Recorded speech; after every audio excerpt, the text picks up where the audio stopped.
I always get asked why exactly this show is called what it is. Is it because yellow is the unofficial color of Lagos? Does it have anything to do with the bank? Is it because yellow is supposed to symbolize happiness, positivity, clarity, and enlightenment? The truth is, any of these could be the correct answer. Or it could simply be because there's an actual yellow on the accelerator surface, and not me, but the producers and director were too lazy to come up with something else. Who knows what the truth is? Anyway, my name is Tamara, and welcome to the very mysteriously named Yellow Wall.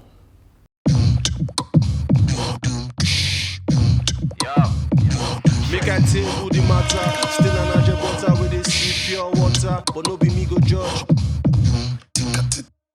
So I'm not gonna lie, writing an amusing show about what's trending in Nigeria and the rest of the world when what's trending really isn't amusing right now is hard. Bobrisky's party was ruined for no other reason than blatant homophobia.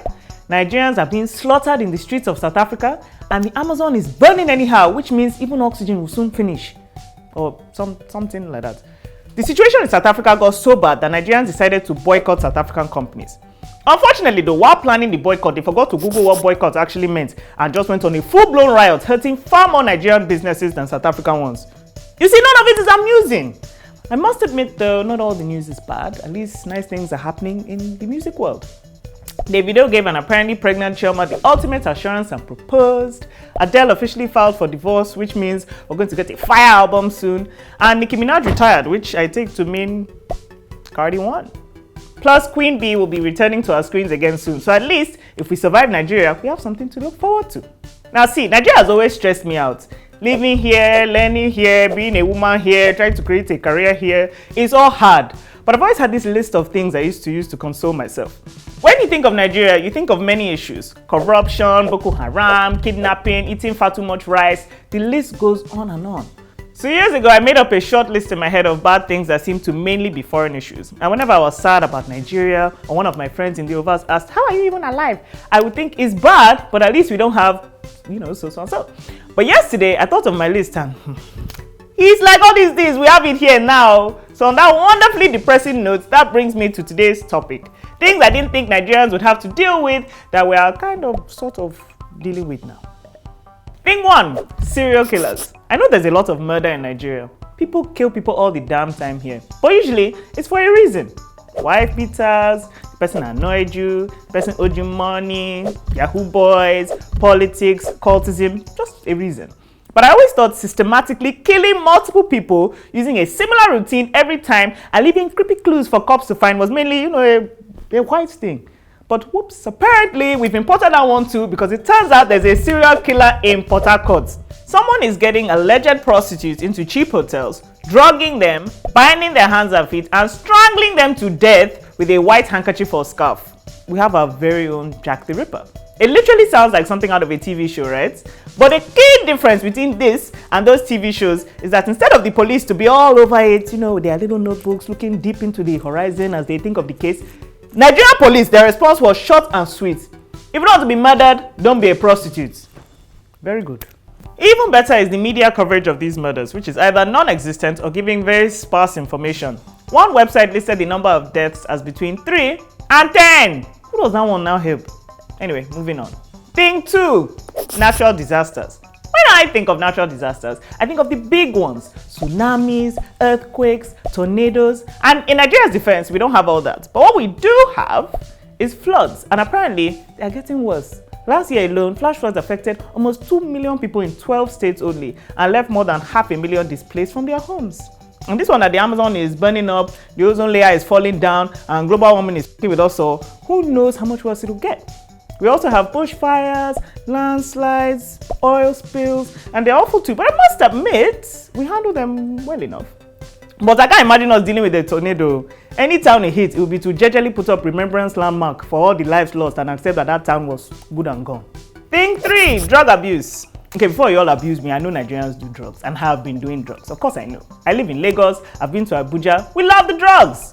But you see, in the abroad, they love the drugs. I once saw someone do cocaine, pop a molly, and then take what is pretty much a horse tranquilizer all in the space of 2 hours. And it was, somewhat okay. That's what I knew as the proper abuse of drugs. So when I used to see people smoking weed here and sniffing homo-laced cocaine there, I didn't think it was, anything dire. It was immoral and it was dangerous and it was messing with people's lives, of course. But I didn't think it was an issue. But then came codeine. And then came tramadol. And finally came Nigeria's current political and socio-economic climate. And now we undoubtedly have a serious issue. People are miserable and they're turning to drugs to forget that fact. I heard people have gone as far as smoking lizard excrement. Do you know how sad you have to be to want to get high off lizard poo-poo?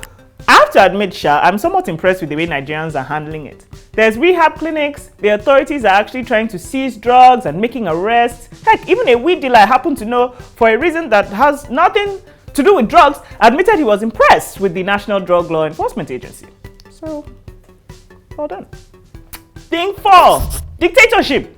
Okay, we're not in a dictatorship, but this was the last thing on my list that I had in my head of things that Nigerians don't have to deal with, so I'm talking about it. Nigeria is a lot of things, but at least it's not a dictatorship. We're no North Korea. We're allowed to consume whatever content we like. We're allowed to wear what we want to a certain degree. We can go where we want most of the time. We're allowed to criticize our government, except for me, so kind of. And we don't rely on foreign aid to feed our people or take care of us, except for the parts of Nigeria that do. So you see, everything else on this list might have come true, but at least we're still firmly, somewhat rooted in a democracy.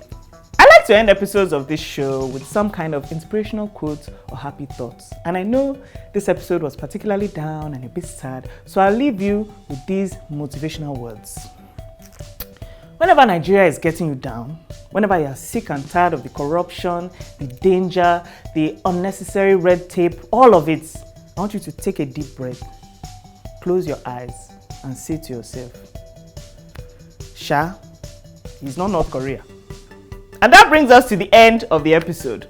What are some things we deal with here that you're sick and tired of? Or are you living in an illusion and think that we're doing just fine as a country? Whatever you think, let me know in the comments below or hit us up on any of our social media platforms. My name is Tamara and I'll be back in 2 weeks or so with more from the Yellow Wall. You know I can't. Ekoni Majel! Oh, Ekoni Majel? Was that good?